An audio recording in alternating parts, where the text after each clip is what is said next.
মোক এটা কথা বহুতে সুধি আছিল আমাৰ আহঁতৰ পুলি আছেনে নাই আৰু এয়া আহঁতৰ পুলি আৰু আহঁতৰ পুলি কেইটামান আছে আৰু বহুতে সুধি আছিল আহঁতৰ পুলি কথা আৰু আহঁতৰ পুলি আছে নিব পাৰিবি বাৰু আৰু ইয়াৰে পইচা পাতি একো দিব নালাগে একে ফ্ৰীকৈ নিব পাৰিবি তাৰমানে এইটো আহঁতৰ পুলিটো যদি ফ্ৰীকৈ দি থকা হৈছে কাৰণ ময়ো ফ্ৰীকৈ আনিছিলোঁতো আহঁতৰ পুলিটা মই বেলেগৰ পৰা আনিছিলোঁ ল'ৰা এজনে দিছিল মোক আৰু ময়ো ফ্ৰীকৈ দি আছোঁ আহঁতৰ পুলি আৰু যদি কোনোবাই আহঁতৰ পুলি পোৱা নাই বিচাৰি তেতিয়া মোৰ পৰা আহঁতৰ পুলি লৈ যাওঁ আৰু এনেকুৱা আছে ভালকেইটা আহঁতৰ পুলি আছে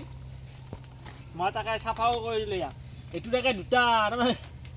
নহ'ব বুলি ভাবিছিলোঁ আহঁতৰ পুলিটো দুটা পুতি দিছিলোঁ দুটাই হৈছে কিন্তু ইয়াত আকৌ এটা আমি কাটিং কৰি আকৌ এটা বনাই দিম সেইকাৰণে কৈছোঁ যদি কাৰোবাক তাৰমানে আহঁতৰ পুলি